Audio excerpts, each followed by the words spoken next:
Coucou mes petits pains aux huîtres, j'espère que vous allez bien. Je suis ravie de vous retrouver aujourd'hui afin de vous proposer d'explorer ensemble le panorama des 41 lectures qui ont marqué mon mois de septembre. Il y a autant du webtoon que des romans, que des mangas, que des bandes dessinées, tout genre, tout âge confondu, alors je vous propose qu'on s'y colle sans plus tarder.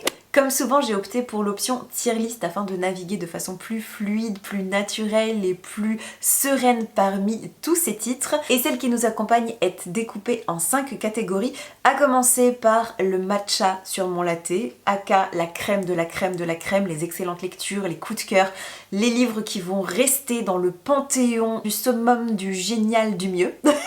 Un peu en dessous mais excellent tout de même, vous allez avoir tous les ouvrages qui ne sont pas mon âme sœur mais de belles rencontres. On poursuit notre descente avec l'échelon bachelier mais sans mention. Vraiment les 15-16 sur 20. Les lectures qui sont bonnes, qui font le taf, qui font le café, qui étaient là où je les attendais, mais qui manquaient de ce je ne sais quoi pour les rendre vraiment inoubliables. Et toujours plus en dessous, nous arrivons un petit peu dans les deux sous-catégories des mauvais élèves, avec celles qui restent quand même sensiblement modérées, pondérées, relativement neutres, à base de Nos chemins se séparent ici, sorry. J'ai pas spécialement aimé, mais je suis allée jusqu'au bout. Simplement, si c'est une série, je ne poursuivrai pas, et si c'est un tome unique, il y a des chances qu'il ne soit pas resté dans mes bibliothèques. Quant au dernier, rendez-moi mes sous, le message est assez clair, mais je suis pas sûre qu'on puisse la remplir cette fois-ci parce que mon mois de septembre, vous allez le voir, a été quand même excessivement positif. D'ailleurs, puisqu'on parle d'excessivement positif, je vous propose d'ouvrir le bal des festivités avec un gros enjeu de la rentrée littéraire que j'attendais de pied ferme, mais je sais que je ne suis pas la seule. C'est une nouveauté qu'on doit aux formidables éditions Monsieur Toussaint l'Ouverture, qui sont d'ailleurs le partenaire de la vidéo du jour. À moins que vous viviez dans une grotte et complètement déconnecté des réseaux sociaux, ce que je respecte, vous ne pouvez pas être passé à côté de la sortie simultanée des 2 premiers tomes de la saga des voleurs de l'arène, signée par Megan Welland Turner et disponible en librairie depuis le 3 octobre dernier. Le voleur de l'arène, c'est une saga de fantasy en 6 tomes qui aura demandé pas moins de 25 ans d'écriture à son autrice et au moins autant de temps pour être enfin disponible, redécouvert et sublimé dans sa version française. Le premier tome a vu le jour aux États-Unis en 1996 et nous propulse au cœur d'une petite péninsule méditerranéenne coincée entre 2 énormes puissances économiques. Et si sa position géographique et politique est déjà précaire, le fait que ce territoire soit scindé en 3 royaumes distincts nous installe juste au-dessus d'une poudrière qui ne demande qu'une flamme-mèche pour partir en fumée. C'est dans cette contrée matraquée par le soleil où poussent les oliviers et où prospèrent caillasses et routes sinueuses et montagneuses que nous allons faire la connaissance de Gênes, un voleur qui va être sorti de son cachot par le bras droit du roi Sounis afin de se joindre à lui dans la quête d'un artefact capable de renverser l'ordre politique établi. Ce premier tome, sous couvert d'une quête qui prend tout de même des allures de balade dans l'arrière-pays, nous permet également de nous familiariser avec une plume qui est d'une retenue, qui est d'une pudeur, qui est d'une précision et d'une douceur remarquable, le tout au service de personnages complexes, nuancés, tour à tour drôles, agaçants et intrigants. J'ai été particulièrement séduite et charmée par le sens de l'humour et de l'autodérision de Gênes qui laisse deviner, espérer et percevoir une couche beaucoup plus sombre, nuancée et subtile que son numéro d'idiot du village clairement assumé. Énorme point fort également pour cette fantaisie mythologique qui s'infiltre, qui s'insinue dans les recoins des mythes, des croyances, des légendes, du qu'en dira-t-on, mais aussi de ces coups du sort, du destin, de chance qui rythment la vie de chacun et chacune, qui peut y voir ou non une intervention divine. Et si ce premier tome très prometteur m'a complètement embarqué, il était comme une graine qui contenait tous les possibles et toutes les promesses de l'écriture de Megan Welland Turner et son imaginaire, me poussant à le mettre dans la catégorie pas mon âme sœur, mais une belle rencontre, là où le deuxième opus se glisse direct dans le matcha sur mon latte. Il faut dire que celui-ci déploie, élargit, nuance, amplifie et complexifie tous les l'échiquier politique et les ramifications scénaristiques possibles grâce à une multiplication des points de vue qui fait d'ailleurs la part belle à des personnages féminins forts, puissants et très variés et une tension politique et des manigances qui nous tiennent en haleine de bout en bout.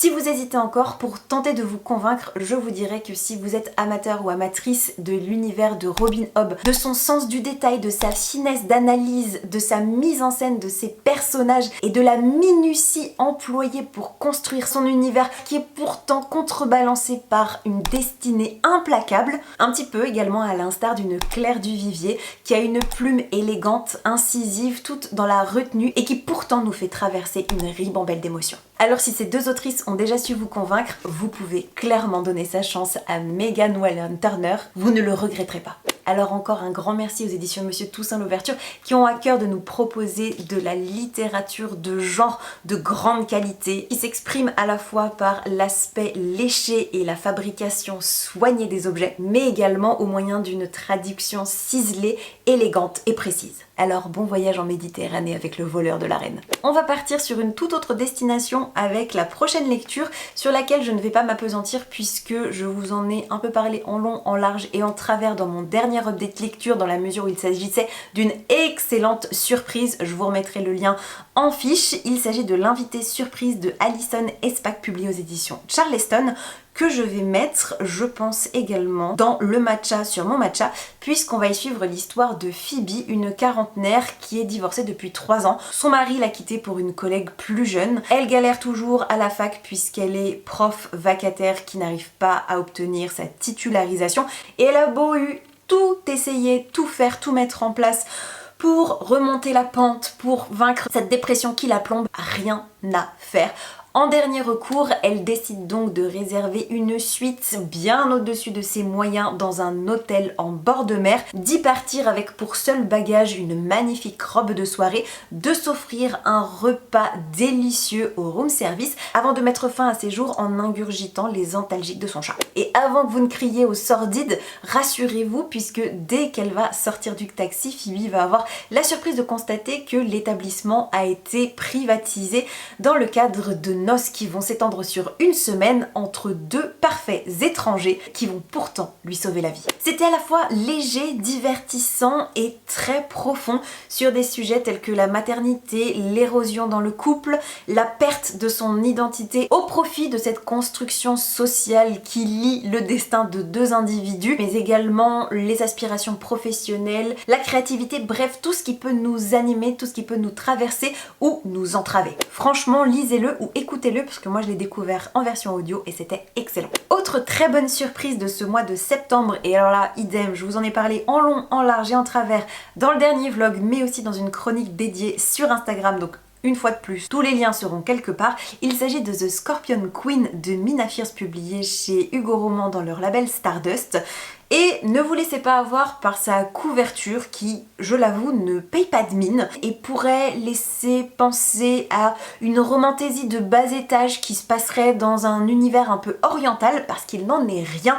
Imaginez que vous allez vous retrouver à la cour impériale malienne au XIVe siècle aux côtés d'Aminata, une jeune noble qui a été destituée par sa famille suite à un événement, un scandale, quelque chose qui s'est produit un mois auparavant et dont on ignore tout. Le problème, c'est que cette cour impériale n'est pas des plus accueillantes puisque l'empereur en place a imaginé une série d'épreuves visant officiellement à dégoter le futur empereur et prétendant à la main de sa fille, alors qu'en réalité c'est un moyen redoutable de se débarrasser de tous ses opposants politiques puisque l'une des épreuves, je vous le dis comme ça en passant, parce que pourquoi pas, ça peut être une idée pour un dimanche soir, non c'est d'essayer de survivre à un ébouillantage en place publique. Pas ouf et pas facile. Aminata va donc débarquer dans ce panier de scorpions, tenter d'y faire son trou jusqu'à l'intrusion du fantastique, de la magie dans son quotidien est déjà assez compliqué et là on va basculer dans une réécriture de contes maliens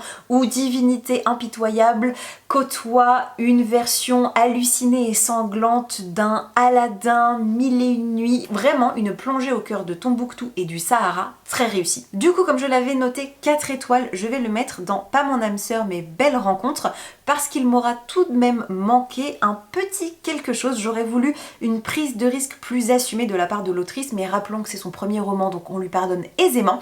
Mais voilà, j'aurais voulu aller plus loin et surtout j'ai encore plein de questions sans réponse, donc j'espère vraiment qu'il y aura un tome 2 qui mettra en scène pourquoi pas une nouvelle divinité et qui permettra à l'autrice de s'amuser encore plus avec ce folklore qui semble inépuisable. Je serai un petit peu moins dithyrambique avec le prochain titre qui est un manga, le tome 8 du deuxième arc de la petite faiseuse de livres que je vous ai beaucoup conseillé à une époque parce que c'est un isekai, l'histoire d'une bibliothécaire passionnée de lecture qui ne vit vraiment que pour les livres et qui va mourir ensevelie sous une bibliothèque qui lui est tombée dessus et se réincarner dans le corps de Maïne, une petite fille très faible dans un univers où les livres sont très rares et réservés à l'élite et son seul objectif ça va être d'essayer de pouvoir réinjecter la lecture dans son quotidien. Sur le papier il y a plein d'excellentes choses, d'autant que le système de magie est présent mais très discret, arrive par touches très progressivement. Décidément c'est un peu le maître mot de toutes les sagas que je vous présente jusqu'à présent et j'ai suivi jusqu'à maintenant avec plaisir ces aventures, mais il faut bien reconnaître que ça fait partie de ces séries qui tirent en longueur, qui prennent vraiment leur temps et qui profitent un peu de cet aspect tranche de vie pour nous embarquer dans des petites aventurettes. Et au bout de, je pense, 16 ou 17 tomes, j'ai l'impression d'être un petit peu arrivée au bout. Je sais que d'autres surprises nous attendent, notamment dans le volet magique, mais je ne suis pas sûre d'avoir très envie d'être au rendez-vous. Donc, à mon avis, je vais le mettre dans Nos chemins se séparent ici.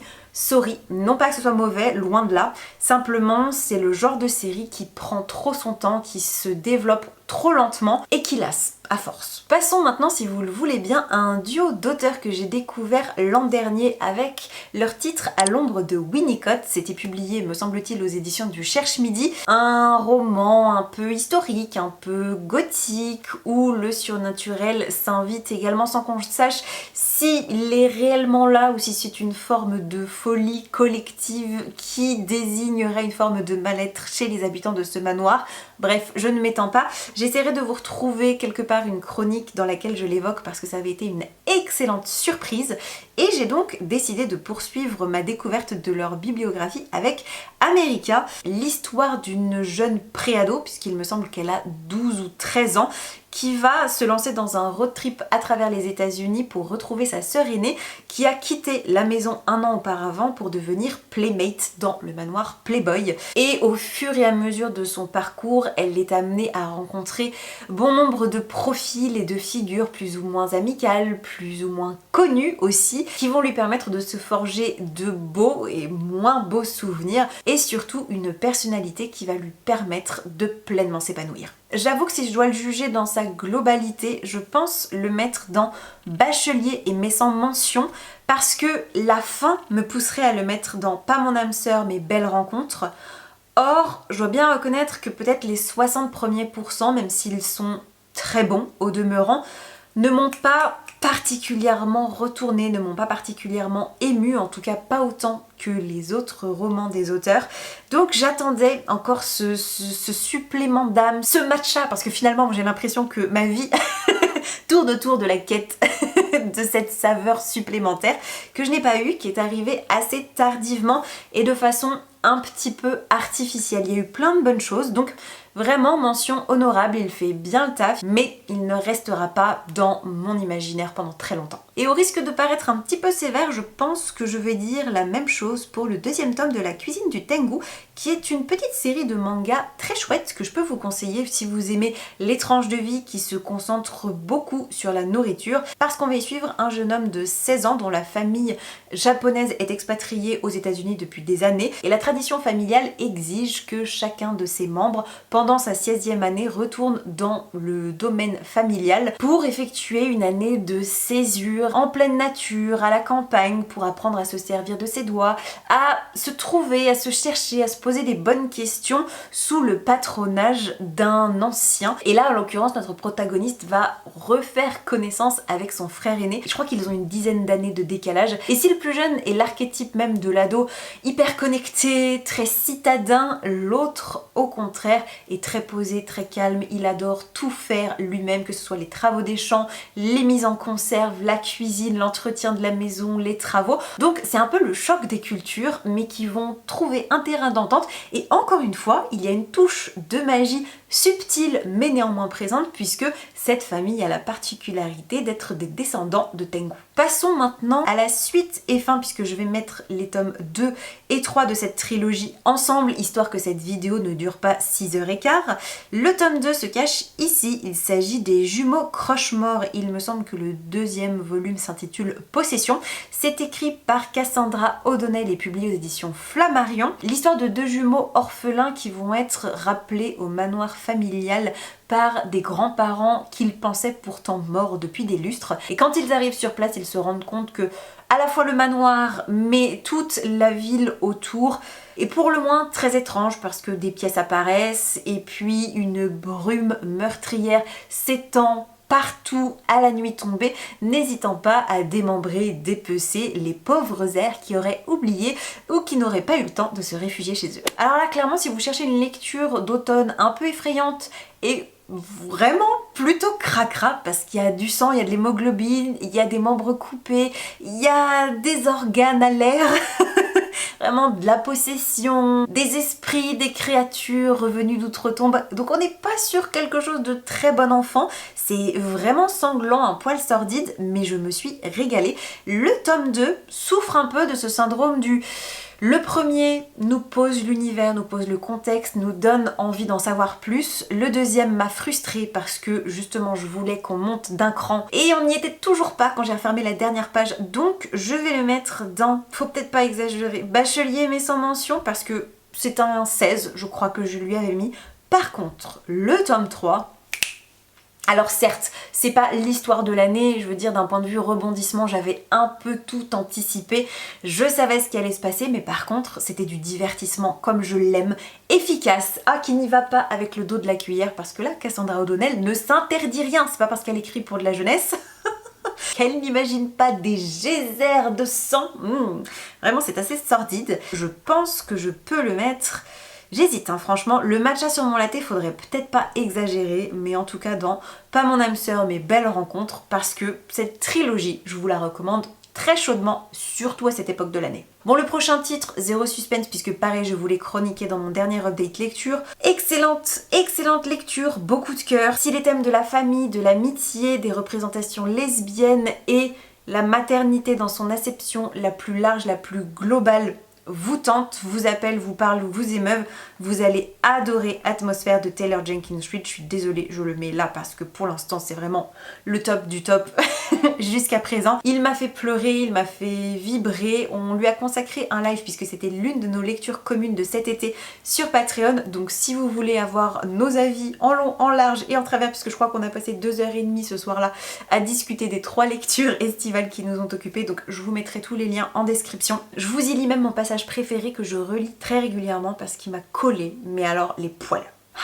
Avec le prochain, on va arriver sur quelque chose de plus nuancé et d'un regret de lecture, un peu un remords de lectrice. Vous allez voir, c'est une rencontre un peu ratée, le mot est fort, mais qui laisse un arrière-goût plus amer que prévu, vous voyez. Ce roman, c'est le nouveau signé par Sengu Mandana qui s'appelle Tenir une auberge magique, guide de survie pour sorcières, publié aux éditions Lumen. Vous savez peut-être que The Very Secret Society of Irregular Witches, son tout premier, avait été un beau coup de cœur en 2022, me semble-t-il, puisque j'étais enceinte de Mia quand je l'ai lu. Pareil, je vous retrouverai les vidéos ad hoc si vous voulez vous faire une petite session rattrapage. Donc forcément que j'étais dans les starting blocks pour découvrir sa nouvelle publication qui nous permet de faire la rencontre de Sarah Swan, une sorcière d'une trentaine d'années qui a perdu tous ses pouvoirs il y a 15 ans quand elle a procédé à un sort très complexe de résurrection pour faire revenir d'entre les morts sa tante adorée qui s'est effondrée dans leur potager. Et aujourd'hui encore, 15 ans après, elle en paye encore les conséquences, tout en évoluant tout de même dans une vie confortable et douillette puisqu'elle tient une auberge magique qui est un petit peu cachée de toutes et tous, et seules les âmes qui en ont réellement besoin vont pouvoir tomber dessus pour se ressourcer, pour se retrouver, pour souffler, et la plupart s'y arrêtent et n'en repartent jamais tant l'ambiance est chaleureuse et belle et qu'une seconde famille s'y crée au fur et à mesure. Et sur le papier, c'était pas mal de suivre toutes ces âmes un peu écorchées par la vie, qui ont été rejetées pour une raison ou pour une autre. Il y a aussi bon nombre de réflexions sur le racisme, l'intégration, l'autisme, donc des sujets importants et actuels. L'ambiance générale est excellente, très enveloppante, très douce, mais l'autrice, je pense, a voulu se lancer dans une intrigue qui l'a dépassée. Elle aurait dû rester peut-être sur l'aspect cozy fantasy pur et dur plutôt que de vouloir mettre des enjeux un petit peu plus politiques et ambitieux dans lesquels elle s'est perdue, sacrifiant au passage trop de crédibilité pour que ça reste impuni. Du coup, j'en suis pas au point où je revendrai mon exemplaire et que je ne veux plus en entendre parler, mais c'était notre lecture commune du book club pour le mois de septembre et je n'en ai déjà plus beaucoup de souvenirs, donc je vais les mettre dans voilà, bon dernier de bachelier mais sans mention, parce que voilà, j'en suis pas au point d'avoir envie de me séparer de mon exemplaire, j'en suis pas au point de vous déconseiller de le lire, mais n'attendez rien d'autre qu'une cozy fantasy sans ambition particulière. Passons rapidement sur une valeur sûre que vous retrouvez dès qu'un nouveau tome est disponible, dont je vous ai rebâché les oreilles depuis des années et des années, depuis la création de la chaîne je pense. C'est le tome 13 de Minuscule. Comme d'hab, matcha sur le matcha, bon peut-être pas au-dessus de l'invité surprise, voilà je vais le mettre là dans les excellentes lectures. Toujours de la tranche de vie qui se passe dans les bois avec des personnages minuscules, c'est le cas de le dire, qui font quelques centimètres, qui habitent dans un tronc d'arbre et à qui il arrive des aventures. Elles aiment boire, elles aiment manger, elles aiment se promener, elles aiment construire des trucs, elles aiment passer des moments de qualité avec leurs proches, avec leurs amis. C'est adorable, c'est excessivement bien dessiné, une valeur sûre. Autre lecture très intéressante qui a pas mal illuminé mon mois de septembre, c'est le Vivre avec nos morts, petit traité de consolation de Delphine Horviller.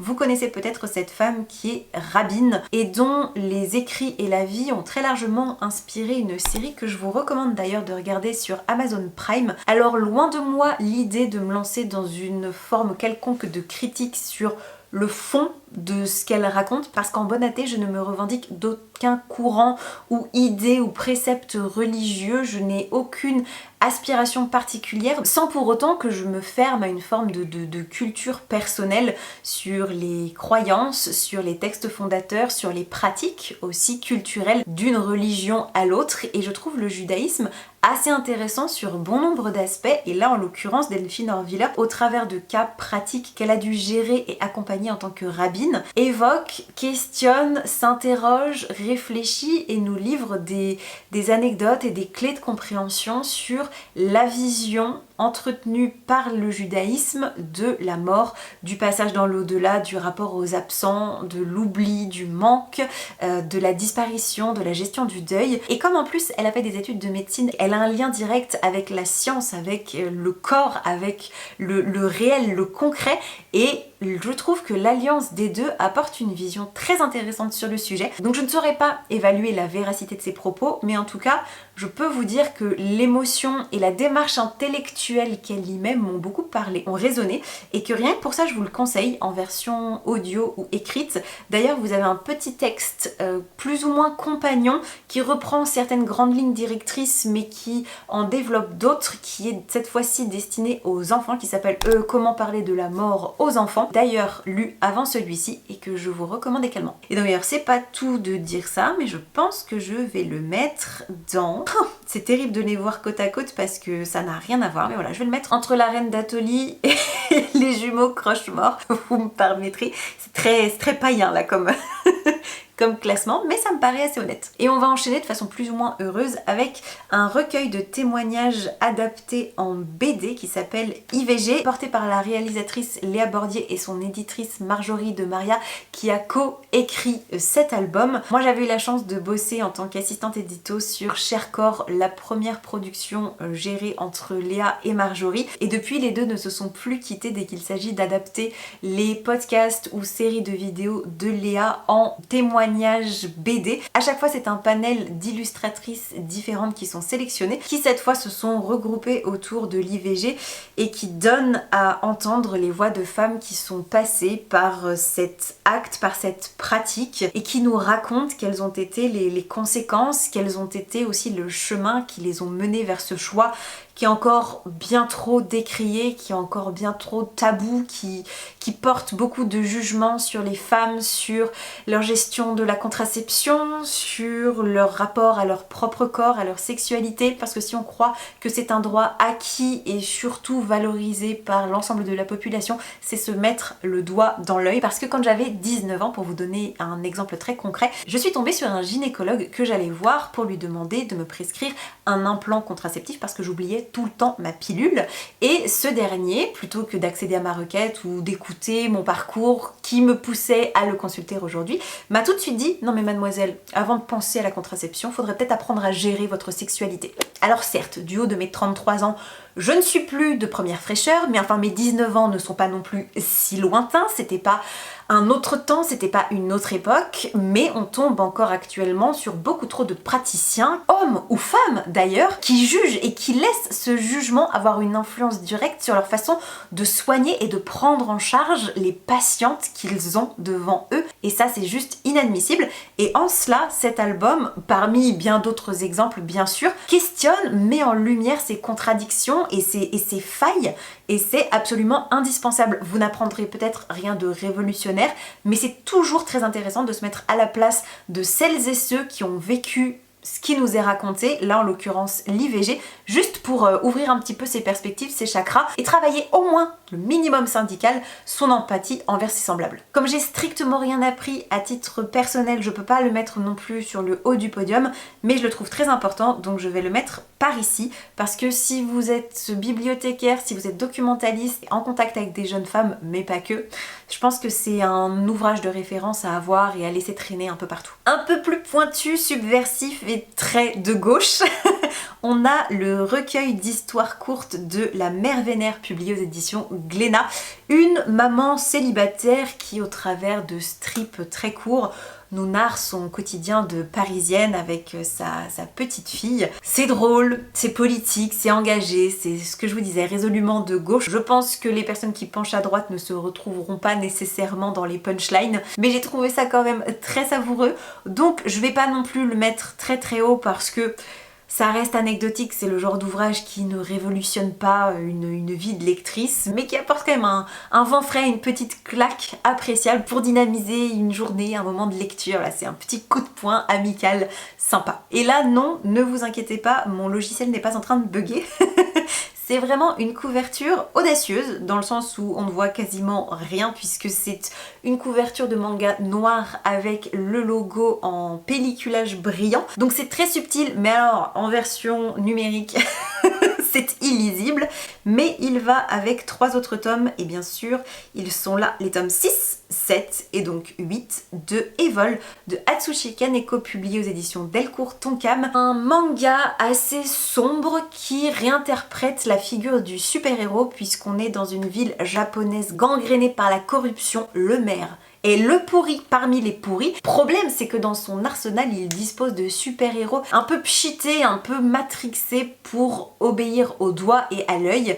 Et on va suivre le destin de 3 adolescents qui vont faire l'expérience d'une mort imminente suite à un traumatisme, à un événement tragique dans leur vie qui n'était pas facile, c'est le moins qu'on puisse dire. Et quand ils se réveillent, ils ont des pouvoirs un peu nuls. Il y en a une qui peut léviter à quelques centimètres du sol, l'autre qui peut allumer un début de flamèche dans sa main, et le troisième qui peut faire un trou mais dans une toute petite surface. Bref, ça paraît inutiles et anecdotiques et oubliables, sauf qu'ils sont tellement en colère qu'ils ont la ferme intention de réduire le monde à feu et à sang et que leurs pouvoirs vont aller croissant au fur et à mesure que cette histoire va reprendre de l'ampleur. Atsushi Kaneko, c'est un dessin assez organique mais qui flirte en même temps avec le comics. Il faut aimer les grands aplats de noir et je pense que si on n'est pas un minimum sensible à l'univers des super-héros, de la corruption, des trucs de mafia, des ambiances un peu poisseuses, c'est pas pour vous. Mais alors si vous cherchez quelque chose d'électrique, de révolté, qui suinte la colère et qui questionne les sociétés modernes telles qu'on les conçoit aujourd'hui, franchement, excellente piste. Et cette série continue à me surprendre et à me divertir et à me plaire. Donc pareil, je vais les mettre là, je pense. Hop, hop, hop. Ouais. Moi, je pense que je suis assez en accord avec ce classement pour l'instant. Waouh! Et on passe de la critique sociale très sombre à un moment de douceur ultime avec le tome 10 du Vieil homme et son chat qui, me semble-t-il, est sous-titré font le gros dos. C'est signé Nekomaki et publié aux éditions Casterman. Valeur sûre, c'est toujours le matcha sur mon latte, je ne m'en lasse pas. L'histoire d'un retraité veuf depuis pas longtemps qui vit sur une île où il n'y a que des chats, des petits papis et du poisson et où la vie y est plutôt douce. C'est un ancien instituteur qui se remémore beaucoup son passé avec sa femme, avec ses copains quand il était à l'école. Donc ça fleure bon la nostalgie, ça fleure bon alors, la vieillesse, la fin de vie, mais pas dans ce qu'elle a de plus sinistre, pas dans l'aspect maladie, mais dans le crépuscule de la vie, où il est très facile de se laisser embrigader dans ses souvenirs, où le corps coince un petit peu et où chaque petite aventure du quotidien devient quelque chose de dingo. Donc c'est très mignon si vous aimez les histoires de famille, de chats, de tranches de vie. C'est sublime. Là, je suis hyper contente de pouvoir affirmer qu'en septembre, j'ai repris contact avec une série de webtoons que j'avais découverte il y a au moins 2 ans. J'avais lu et adoré les 2 premiers tomes et puis je m'étais un peu arrêtée là. Depuis, je suis tombée sur le 3e en librairie, je l'ai acheté et lu instantanément. Et il s'agit de Distress, signé par Totem. L'histoire de Kenny, un Français qui a perdu une jambe suite à un accident et qui va s'expatrier au Canada à la fois pour changer d'air, mais aussi pour suivre les traces des creepypastas, notamment ceux qui tournent autour du croque-mitaine. Et sur les bancs de la fac, il va faire la rencontre d'Anoki, un étudiant qui a de son côté des secrets à préserver à tout prix. C'est du folklore nimbé de représentation, de diversité, il y a une très chouette, jolie et mignonne romance MM, ambiance automnale et bienveillante à fond les ballons, vraiment Distress, je vous recommande. Pareil, c'est le matcha, hop, sur mon latte. Je ne sais pas si le 4e tome sera disponible en version papier ou pas. J'ai l'impression que la publication n'a pas trop rencontré son public, donc j'ai peur que l'éditeur s'arrête un peu en cours de route, mais je suivrai en papier ou en version numérique, je poursuivrai Distress, c'est sûr et certain. Oh, ça fait du bien. Parce qu'on s'attaque, sans mauvais jeu de mots, à un gros morceau, avec pas moins de 5 tomes de Today's Burger publiés aux éditions Soleil Manga dans leur collection Gourmet. C'est un seinen qui met en scène un ancien employé d'un gros groupe alimentaire qui va quitter son emploi pour ouvrir un petit resto de burgers confidentiel parce qu'il est passionné par le burger, par son histoire, par ses différentes déclinaisons et qu'il est bien décidé à lui offrir toutes ses lettres de noblesse sur le sol japonais. Alors là, j'en appelle à votre bienveillance, non mais à votre ouverture d'esprit, parce que cette série a été signée par l'éditrice quand j'étais encore assistante chez Soleil Manga. Donc je savais que ça allait sortir, mais j'avoue que quand j'ai vu les couvertures et le pitch et le nombre de tomes, puisqu'il me semble qu'il y en a une 20aine, je m'étais dit mais jamais de la vie j'achèterai ça, jamais de la vie ça va fonctionner, jamais de la vie ça peut être suffisamment intéressant, je comprends pas, en plus j'aimais pas trop le dessin. Et puis j'ai lu le premier, et là j'ai découvert un monde de saveurs, parce que si vous êtes gourmand, que vous aimez la cuisine, que vous aimez les burgers, et qu'en plus vous êtes sensible un peu à ces univers à la Top Chef, aux meilleurs pâtissiers, à ces télécrochets qui arrivent à susciter suffisamment de suspense et de compétition, et voilà, à titiller votre curiosité pour que vous regardiez épisode après épisode, saison après saison, et ben je trouve que Today's Burger c'est exactement ces mécanismes là. C'est des enjeux scénaristiques qui sont pas révolutionnaire, du style il va vouloir créer un festival autour du burger au Japon et il va se mettre en tête de recruter les restaurateurs les plus fameux pour les embarquer avec lui. Vous allez me dire, waouh, on n'est pas sur Inception, on n'est pas sur Game of Thrones, on est loin d'une intrigue qui va nous fendre en deux par le trognon, tellement c'est surprenant. Mais il y a ce je ne sais quoi qui me tient en haleine et puis vous avez plein de recettes, vous avez plein d'infos, plein d'anecdotes. Et j'aime bien les dynamiques entre les persos qui deviennent peu à peu un groupe de potes avec des petites sous-intrigues et tout. Pas de romance bizarre. Bon, bien sûr, comme c'est un peu daté, les femmes ont souvent des gros seins, donc voilà, dans le chara design, c'est pas fameux, c'est pas extraordinaire, mais c'est pas gênant. Voilà, on n'est pas du tout sur quelque chose d'hyper sexualisé, on n'est pas sur quelque chose de bizarre, Non, au contraire, c'est bon enfant. Si vous aimez la cuisine, je suis sûre que vous allez adorer Today's Burger. Donc là, j'avais fait une pause. Ça faisait longtemps que j'avais pas poursuivi et je me suis fait plaisir et sincèrement j'ai dévoré les 5 en 2 jours, donc je vais les mettre dans je pense même là, donc ça c'est le 6, le 7, c'est pas hyper pratique, le 8, ah non c'était pas le 8, ah c'est plutôt comme ça, le 9, je suis désolée hein, les miniatures sont toutes petites, hop, voilà. Sont-ils pas beaux là, tous côte à côte? Ça me donne faim. J'ai qu'une envie, c'est d'avoir le tome 11. Et peut-être d'envoyer un texto à mon mari pour lui dire que ce soir il nous fasse des burgers maison. Accessoirement. On continue notre exploration de septembre qui est décidément très longue. Mais je me régale parce que j'adore rebalayer, retraverser, revoir un peu toutes ces lectures qui ont marqué mes semaines et qui me permettent en plus d'être très bien placée dans mon challenge des Hunger Games de la pile à lire.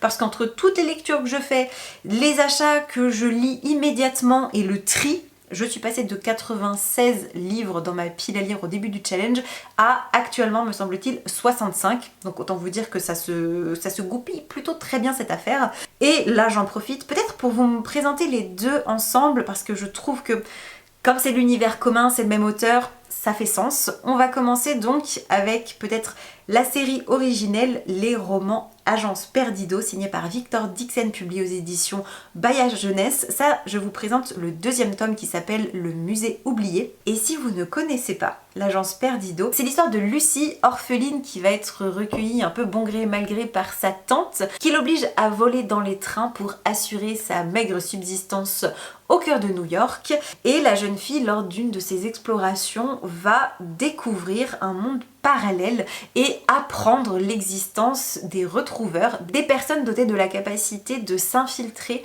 dans des univers alternatifs parallèles peuplés de croque-mitaines.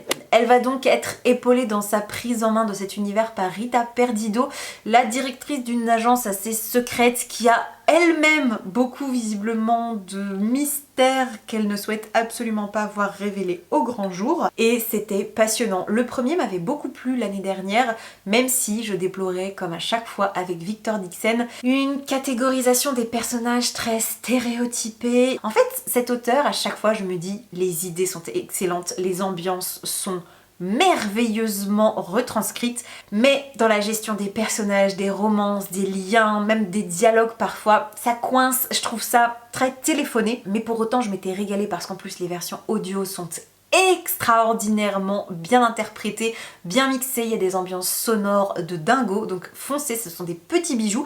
Et ce tome 2 a surpassé son aîné, je l'ai adoré de bout en bout, je l'ai écouté en une journée, c'est vous dire, parce que j'ai trouvé que tout s'épaississait et qu'on était plongé encore une fois dans des univers de croque-mitaines, tous plus fous les uns que les autres. On se balade en Californie, il y a des moments encore bien sensationnels et bien frissonnants comme on les aime. C'est vraiment devenu mon rendez-vous du mois de septembre. Il y a 4 volumes prévus qui sortiront à chaque fois en septembre tous les ans et j'ai déjà presque hâte d'être en septembre 2026 pour retrouver ce plaisir de me plonger dans le monde des croque-mitaines. Alors avec un pitch comme ça, vous pensez bien que ça va aller directement par ici et que dans la foulée, je vous disais que ça fonctionnait ensemble. Je vais également mettre le premier tome en bande dessinée du spin-off inspiré de La mentor de Lucie qui s'appelle Rita Perdido. Et là, on va se retrouver propulsé dans le Paris des années 80 aux côtés de Rita et de son père qui sont des réfugiés politiques clandestins à la capitale, et le père de Rita est un retrouveur qui va former sa fille à la fois comme moyen de subsistance et comme façon aussi de peaufiner des capacités hors du commun. Et quand leurs chemins vont se séparer suite à une mission qui va mal tourner, Rita va vouloir absolument secourir et retrouver son père, et est contenu dans un album de 50 pages tous les concepts fous et hyper bien pensés de la saga d'origine et mise en scène, mais de façon tellement magistrale. J'ai adoré l'univers du croque-mitaine qui vit sous l'Arc de Triomphe avec des sbires en forme d'épouvantail à tête de citrouille. Oh, c'était parfait. Encore une fois, lecture d'Halloween par excellence. C'est bien maîtrisé, il n'y a pas de temps mort, c'est pas précipité, on comprend tout, même si on n'est pas lecteur de la saga originale, donc vraiment le dosage est excellent.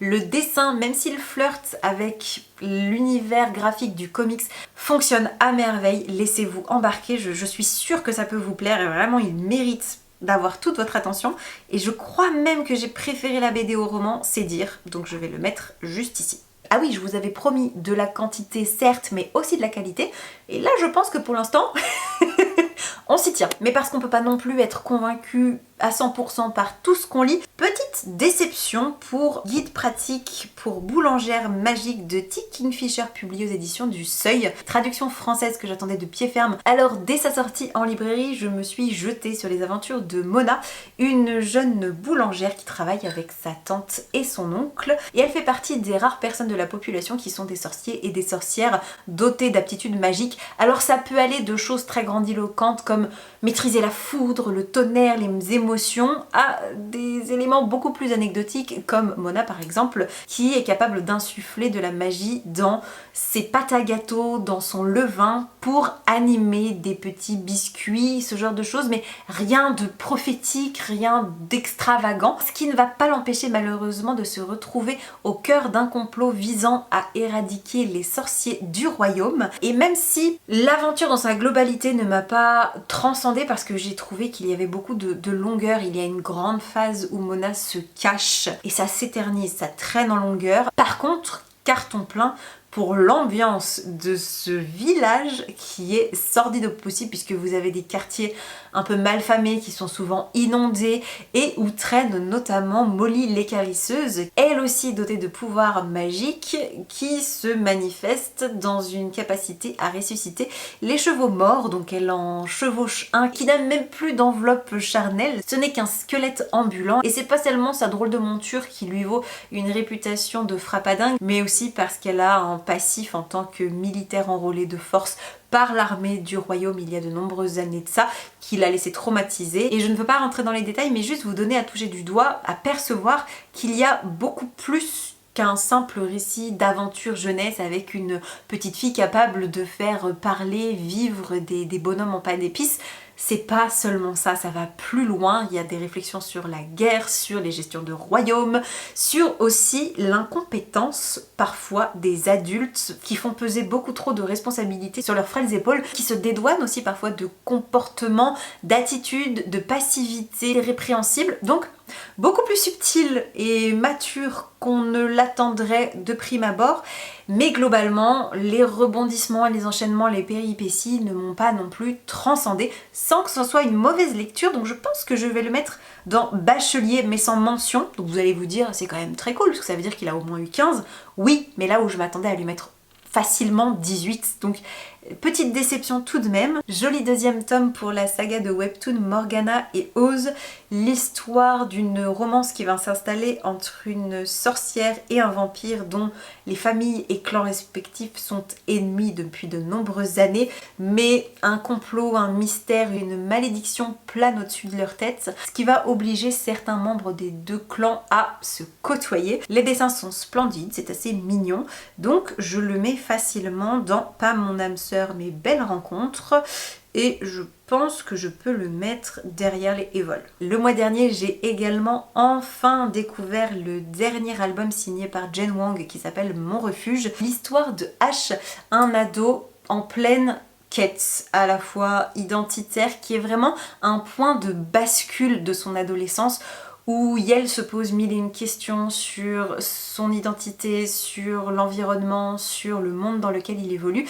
Et la goutte d'eau qui va faire déborder le vase, c'est que la maison de son grand-père qui est décédé il n'y a pas très longtemps et qu'il adore, où il adore passer ses vacances d'été, va être vendue sans qu'on lui laisse la possibilité de lui dire au revoir. Ce qui lui arrache d'autant plus le cœur qu'il n'a pas eu l'occasion de se lancer à la poursuite d'une cabane, d'un refuge qu'aurait construit son grand-père avant de décéder aux alentours de la propriété afin de pouvoir s'isoler. Ce qui va motiver une fugue, j'allais dire une forme de fugue, mais non, là on est en plein dedans, puisqu'il va dire à ses parents qu'il reste pour une semaine avec sa cousine dans cette maison avant qu'elle ne soit vendue, avant d'abandonner la dite cousine qui avait de toute façon d'autres plans pour son été, à son sort afin d'aller se perdre dans les bois, et débute une quête à la fois vraiment physique pour retrouver ce cabanon, mais aussi morale pour essayer de démêler, de dépêtrer tous ces sentiments contradictoires à l'égard de sa famille, de ses aspirations, de ses envies, de la vision du monde. Et c'est un peu du nature writing, c'est un peu un Into the Wild à petite échelle de cet ado paumé qui va faire des rencontres, qui est là-bas avec son chien, qui va essayer de raboter tous les pans de sa vie qui n'ont pas l'air de s'emboîter ensemble pour créer quelque chose qui lui ressemble. J'ai vraiment l'impression que c'est le pire résumé que je pouvais vous en faire, mais je sais pas, ça a remué quelque chose en moi. Donc si vous aimez les ambiances Into the Wild, si vous aimez le nature writing, si vous aimez les quêtes identitaires, que vous êtes sensible aux questions de l'écologie, du retour à la nature, à la déconsommation, je pense que c'est un voyage intime qui peut beaucoup vous plaire, vous parler, vous émouvoir aussi, toujours avec la patte de Jen Wang qui est magnifique, surtout en cette période de l'année puisque on est en plein avec des dégradés automnaux splendide, vraiment, je l'ai dévoré, il est assez épais, mais je l'ai dévoré en une fois. Et je pense qu'il va venir se mettre, là. Autre carton plein évidemment pour la suite de Brume que je me suis enfin décidée à acheter parce que j'avais découvert le premier tome avant même sa sortie puisqu'une amie m'avait passé des bonnes feuilles pour que je puisse le découvrir. J'avais adoré, puis je sais pas, j'ai laissé passer les années et là je les ai vus en librairie et dans ma volonté de remettre plus de graphiques dans ma vie, et ben je me suis fait plaisir et j'ai acheté les tomes 2 et 3 de Brume, l'histoire de cette petite fille qui se prend pour une sorcière à qui il va arriver bon nombre d'aventures, bien sûr magiques à chaque fois. Et ce qui fonctionne particulièrement bien dans cette série, c'est l'humour, parce que cette gamine est à la fois très attachante et en même temps je pense qu'on l'aurait dans les pattes au quotidien, on aurait envie de lui mettre des claques parce qu'elle a un côté un peu irrespectueux, un peu irrévérencieux, où elle est sûre d'avoir toujours raison, où elle est quand même férocement égocentrique, mais on lui passe tout. Elle a son meilleur ami qui est adorable, un peu cucu et effacé sur les bords, et puis les deux sont accompagnés d'un cochon sorcier qu'on veut toutes et tous à la maison parce qu'il est très intelligent, discret, mais qu'il leur sauve très régulièrement la mise, et qu'est-ce qu'il est chou. Donc vraiment tout fonctionne, c'est beau, c'est amusant, c'est bien rythmé, il y a un mystère en toile de fond qui finit par être levé à la fin du tome 3, et j'ai déjà lu le tome 4 donc je peux vous dire que ça se poursuit quand même très bien. Il y a plein de clins d'œil, il y a plein de références, il y a plein de petites choses à aller parcourir dans les planches. Vraiment j'adore Brume, donc pareil, matcha sur mon matcha, je vais même le mettre devant minuscule, c'est dire, peut-être même devant l'invité surprise, hop, donc là, et le tome 3 pareil va venir se mettre même avant le tome 2 je pense, parce qu'il était encore meilleur. Petite déception en revanche pour La Fleur des Absents, un graphique jeunesse, plein de bonnes idées parce qu'on va suivre un jeune adolescent qui a perdu sa mère, et dans cet univers, si vous avez suffisamment d'argent pour vous offrir une fleur des absents, vous pouvez invoquer l'esprit des disparus pour qu'il reste jusqu'à ce que la fleur fane, et quand il va pouvoir réunir la somme, obtenir une fleur des absents et se rendre sur la sépulture de sa mère, il va convoquer non pas celle qu'il espérait, mais bien l'esprit d'une petite fille un peu en colère, un peu remuante, et les deux vont se lier d'amitié. Il y a aussi tout un mystère autour de la disparition de cet enfant que personne n'a jamais réclamé, revendiqué. Donc il y a un peu toutes les rumeurs les plus folles qui circulent à son sujet, et c'est un beau texte sur le deuil, sur l'acceptation, sur l'amitié, mais il y avait trop de pistes qui ont été lancées dans tous les sens, qui auraient été passionnantes à explorer et à creuser, à approfondir, et qui sont un petit peu abandonnés là sur le coin de la route. Je ne pense pas qu'il y ait de deuxième tome qui soit prévu, donc c'était une bonne idée, mais malheureusement je pense que nos chemins se séparent ici parce que ça n'a pas suffi. Très jolie surprise pour Nourrice de Séverine Crescent, publié aux éditions d'Alva cette fois-ci. Texte de la rentrée littéraire, très joli livre audio également si vous êtes amateuriste du genre, du format. L'histoire d'un village dans un univers un peu sans âge, on ne saurait pas vraiment situer ni où ni quand l'intrigue prend part. En revanche, la particularité de ce village, c'est que la majeure partie de son activité et de son économie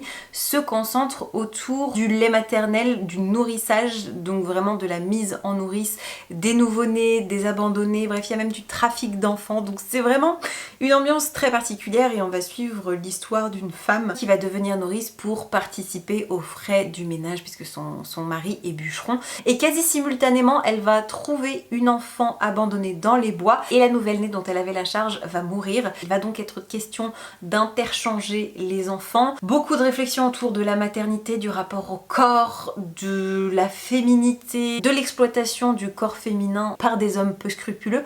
Rien de nouveau sous le soleil, mais j'ai aimé cette plume un peu sauvage, très organique. Il y a des scènes au début, j'avoue, qui m'ont un peu mise mal à l'aise parce que on s'arrête beaucoup sur l'imagerie du lait qui perle au téton, ce genre de choses. Un rapport très viscéral, presque animal entre les mères, les nourrices et les nouveau-nés. Donc je comprends la démarche parce que ça va tout à fait avec le propos développé, soutenu, défendu par l'autrice. Et tout est très beau, mais voilà, il y a des imageries qui moi m'ont personnellement un petit peu mise mal à l'aise, m'ont rendu inconfortable. Mais c'est peut-être aussi à moi d'ailleurs de questionner cette réaction viscérale vis-à-vis de ce champ lexical et de ces métaphores.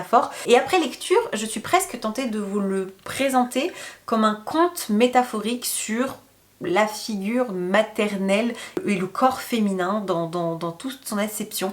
Donc très intéressant, une belle plume, une belle proposition. Mais voilà, il m'a pas conquise de bout en bout, mais je pense que voilà, c'était indubitablement une belle rencontre que je vais mettre ici.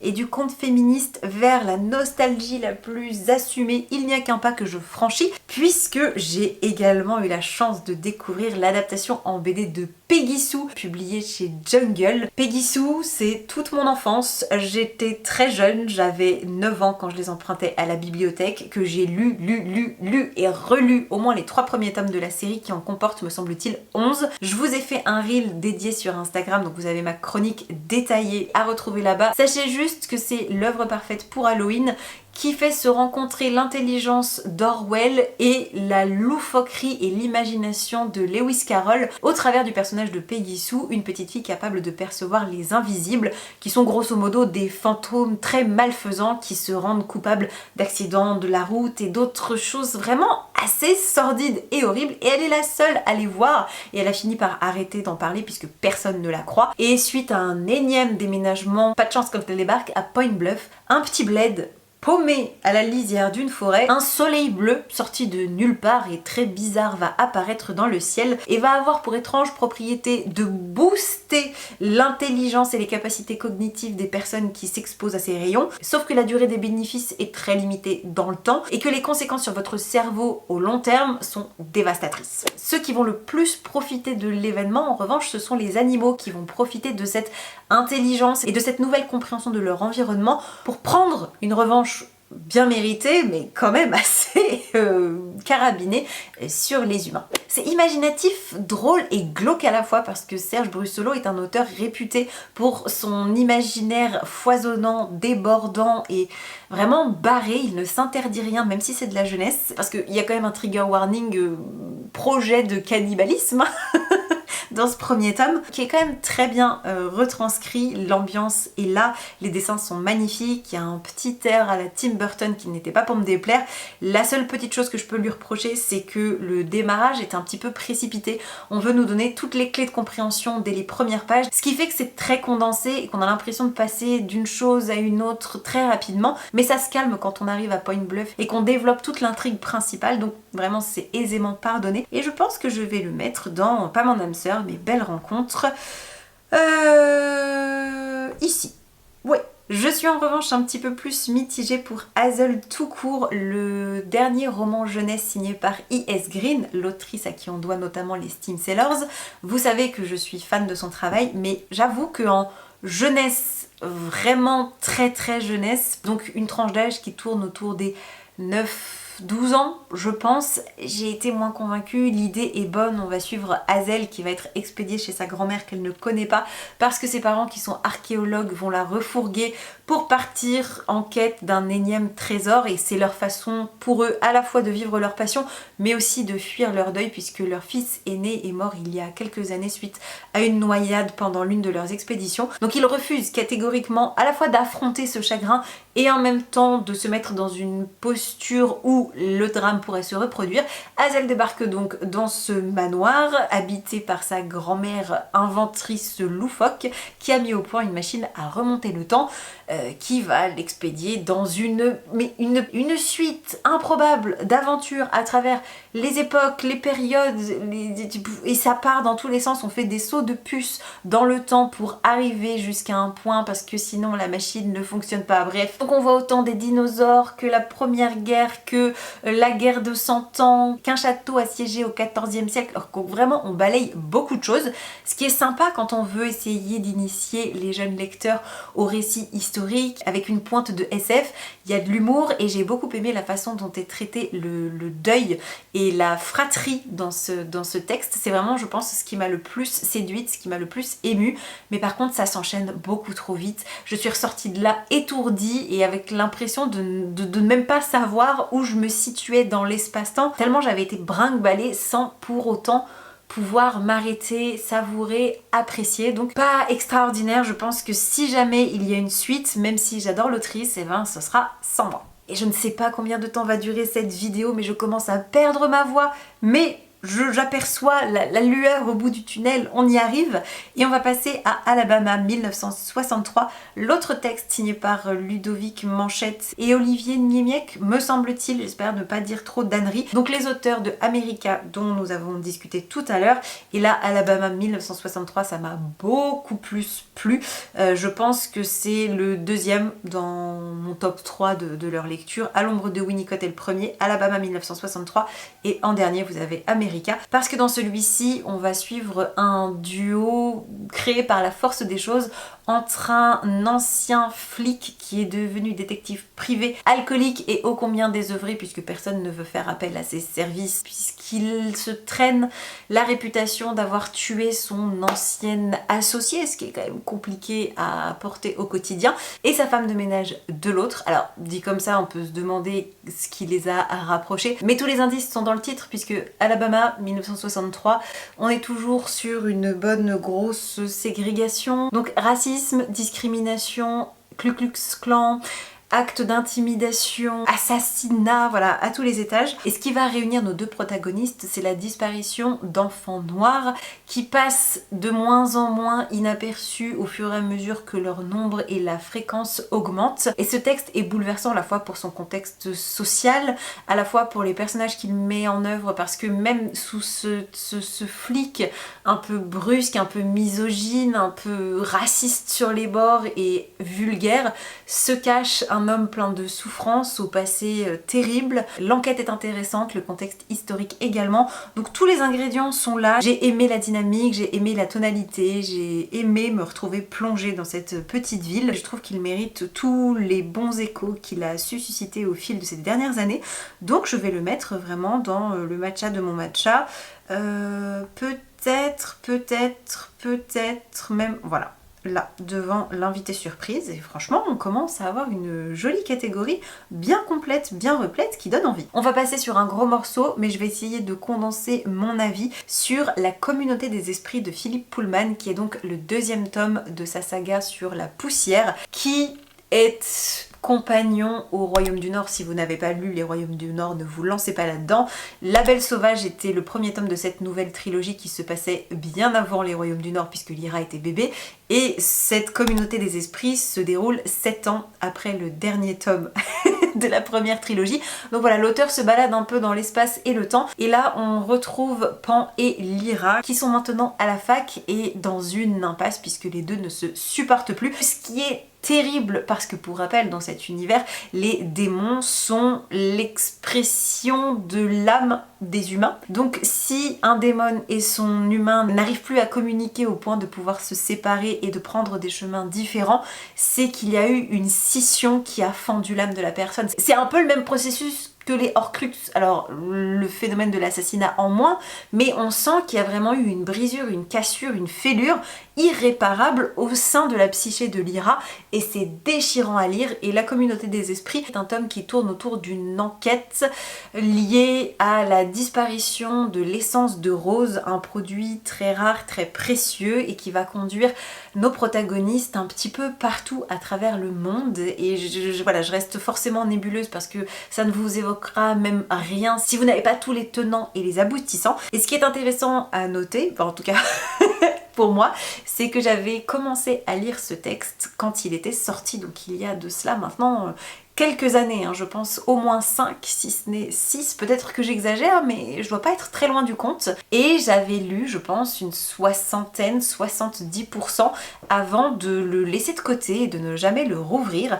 Et là, je me suis dit que, je sais pas, j'avais envie d'y retourner, je sentais comme un appel venu des profondeurs. Est-ce parce que le troisième et dernier tome de cette trilogie sort enfin en anglais ce mois-ci ? Peut-être que mon inconscient a joué tout seul avec les dates du milieu éditorial, peut-être que c'est autre chose. En tout cas, j'ai profité de sa version audio pour retenter l'expérience. Et quel bonheur, parce qu'alors cette version audio est mémorable, c'est un chef-d'œuvre. Le comédien a la voix parfaite pour ça, même si on peut s'interroger, se dire que l'héroïne est une jeune femme d'une vingtaine d'années, donc pourquoi aller mettre un homme d'un certain âge qui plus est au cœur de la narration? Ça peut paraître bizarre, mais non, là ça m'a fait renouer avec le bonheur enfantin d'un conteur qui me raconte des histoires le soir sous la couette, et j'ai été fascinée, passionnée de bout en bout. Je comprends que le texte puisse paraître aride et déstabilisant quand on a les Royaumes du Nord en tête, même si pour moi Philippe Pullman ça a toujours été un auteur de littérature jeunesse, mais avec des couches et des couches et des couches et des couches d'interprétation. Et là, on s'intéresse aussi énormément à un sujet qui lui est cher, à savoir la religion, les luttes d'emprise et les jeux de pouvoir qui se cachent derrière chaque grand dogme, derrière chaque grand courant de pensée. C'était passionnant, il y a aussi beaucoup de réflexions sur la philosophie, sur la littérature, sur les essais, sur l'éducation, sur la psychanalyse, sur le racisme. C'est très dense, c'est très complet.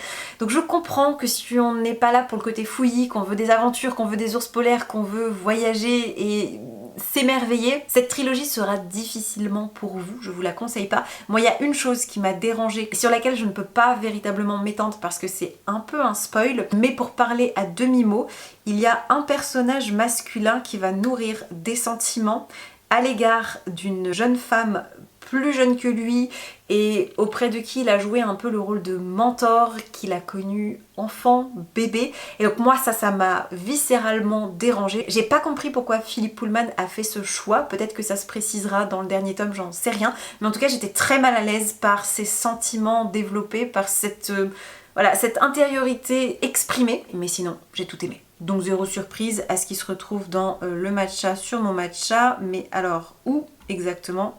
Je pense que là je vais même le mettre avant, ouais, parce que il m'a peut-être fait ressentir moins de choses qu'Atmosphère, mais la densité, la proposition, l'univers font que c'est quand même largement au-dessus. Et nous allons arriver tranquillement au bout de cette vidéo puisque j'ai 3 mangas à vous présenter mais que je vais passer très rapidement, notamment sur My Love Story with Yamada-kun at level 999. C'est vraiment le pire titre à dire. C'est un tome 8, c'est un shoujo qui s'intéresse à une romance entre deux personnes qui se sont rencontrées via un jeu en ligne. Donc il y a beaucoup de questions d'amitié. C'est des personnages qui sont un petit peu plus vieux que les shoujo traditionnels, donc ça fait plaisir. Il y a une bonne cohésion de groupe. J'aime bien le côté geek, j'aime bien le côté plus relationnel qui se développe dans la vraie vie. Franchement c'est ma série shoujo chouchou du moment, donc je vais la mettre dans le matcha sur mon matcha, juste ici. Et on change de registre avec le tome 2 de Songe d'une nuit ambrée, du tranche de vie, toujours dans la collection gourmet de chez Soleil Manga. Cette fois-ci non pas autour de la bouffe mais de la bière, donc c'est très intéressant, mais on retrouve moins une trame de fond qui nous tient en haleine, donc on y est plus pour l'aspect soirée entre amis et même réflexion autour de trentenaires qui se cherchent professionnellement, qui essayent d'évoluer, qui essayent d'ouvrir leurs horizons. avec toujours beaucoup d'infos et d'anecdotes sur le houblon, sur les méthodes de brassage, sur les différents labels, sur comment construire une carte quand on est restaurateur entre les mets et les boissons. Donc très intéressant si encore une fois on est dans cet univers gourmet, un peu festif. Mais pour autant, sincèrement, je vais le mettre là parce que c'est pas non plus la série du siècle. Et je terminerai avec un premier tome d'une nouvelle saga qui s'appelle Achève-moi, publié chez Kurokawa. Je tente de temps en temps pour me trouver des nouvelles séries shoujo parce que moi j'aime bien la romance en manga. Il y a plein de séries qui ont su me charmer au fil des années. Mais souvent je tombe dans des périodes, mais alors de désert famélique où rien ne me plaît jusqu'à ce que je trouve la perle rare. Et ce sera clairement pas celui-là. J'hésite entre Nos chemins se séparent ici, Sorry et Rendez-moi mes sous parce que je l'ai lu et sincèrement je n'en ai aucun souvenir. Les dessins étaient beaux. Donc pour ça j'ai presque envie de dire qu'il n'y avait rien de problématique, c'est juste l'histoire d'étudiants. Elle a du mal à être prise au sérieux parce qu'elle a un style un peu provoquant, non, mais en tout cas pas très lisse, pas très sage. Elle montre de la peau, elle a pas de problème à se teindre les cheveux. Enfin, vous voyez, c'est le genre de fille qui n'est pas dans les standards de beauté et de discrétion au Japon. Et lui qui va accepter de la fréquenter. C'est un peu de l'amitié qui se développe en romance, mais lui n'a pas vraiment envie parce qu'il considère qu'il sait pas s'engager et qu'il la larguerait au bout de 2 jours, alors que c'est une amie très précieuse à ses yeux, donc il y a des trucs intéressants, mais c'était pas non plus dingo. Donc j'ai pas envie de le mettre dans Rendez-moi mes sous, parce qu'il y avait rien de terrible. Je veux dire, j'ai rien de particulier à lui reprocher, si ce n'est que c'était vraiment pas terrible. Mais c'était quand même beaucoup moins intéressant et c'était beaucoup moins marquant que les 3 autres. Donc je vais le mettre dans Rendez-moi mes sous, histoire de dire. Mais c'est pas non plus une arnaque, donc je resterai assez modérée dans mon propos. Et c'est sur cette note que se termine cette interminable vidéo. J'espère vraiment qu'elle vous aura plu. N'hésitez pas à me dire si ce format